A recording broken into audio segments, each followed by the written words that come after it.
now I'm in my 50s, Matt. Okay. And I would say it was in my 50s that I found what I describe as a tipping point, where for the first time, the idea of tipping point is all these little steps begin to come together, and for the first time, really begin to experience real sustained recovery, weeks, then months, then years. And the reason for that tipping point was this kind of, and again, I think it's different for different people, was kind of a combination of, for me, it was getting into a group of guys who most were all ahead of me.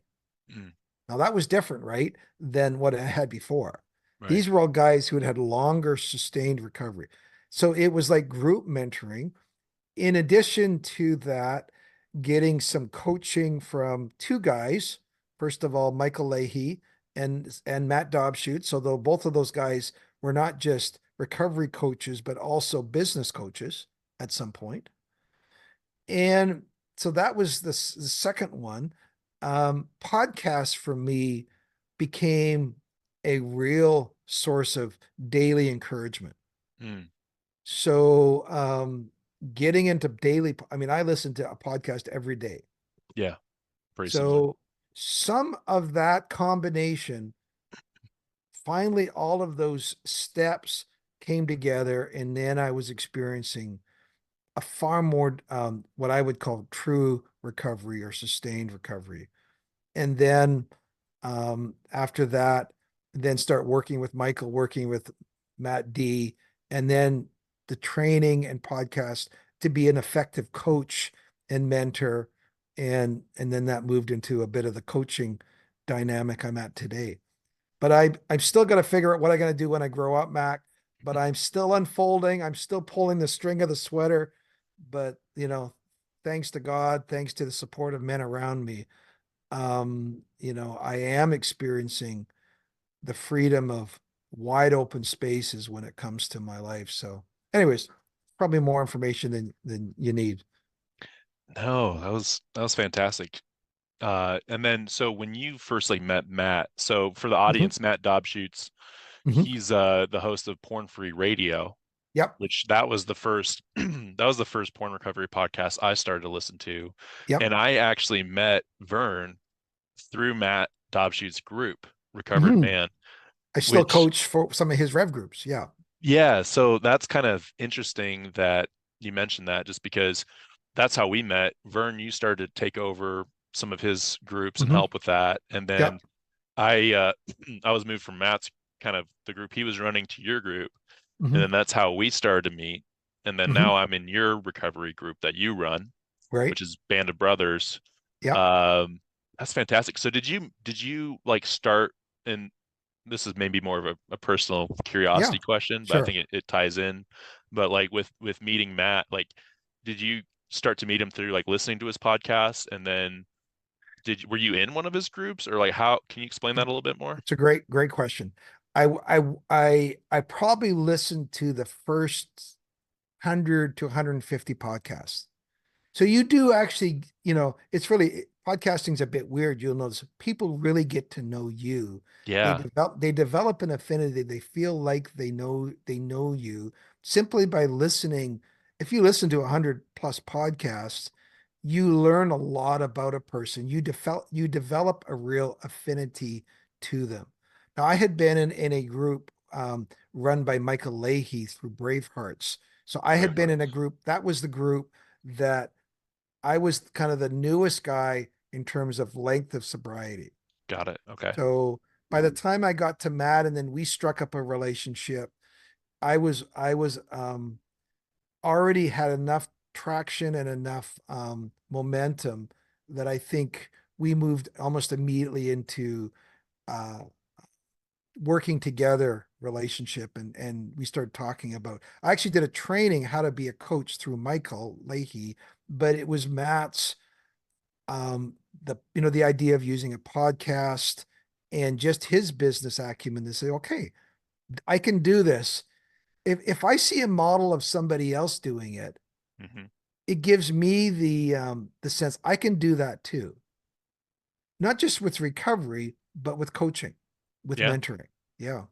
And would you kind of say that mentoring coaching is like it's a part of like your recovery? Like it helps with your daily recovery journey?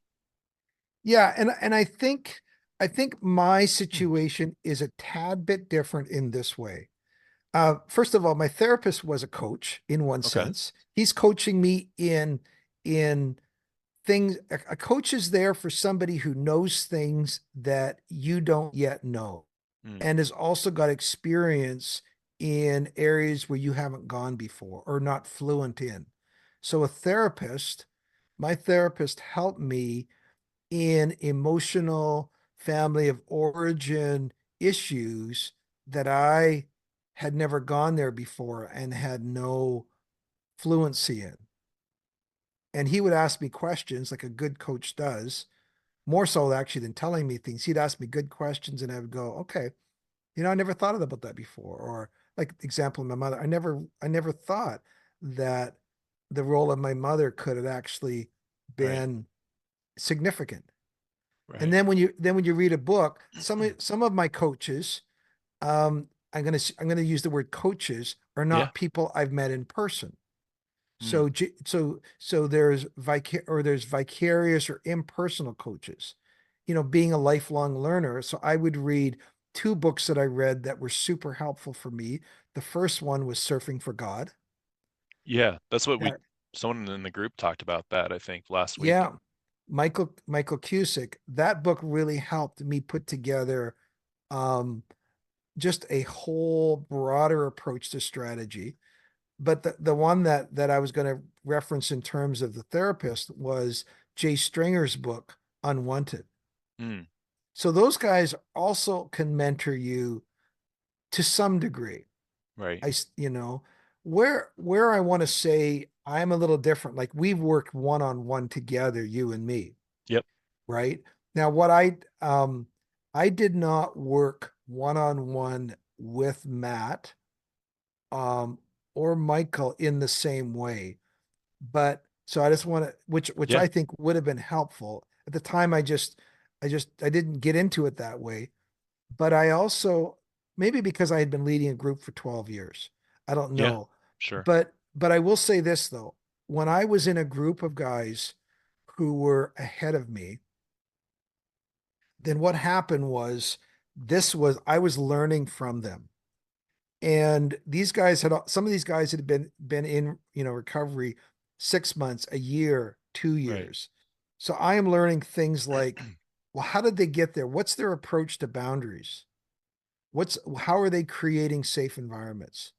Even listening to their check-ins, I was learning stuff. And if there ever was failures or falls, I was listening to the way they handled relapses. So Mm, I was getting mentored all along the way by these guys.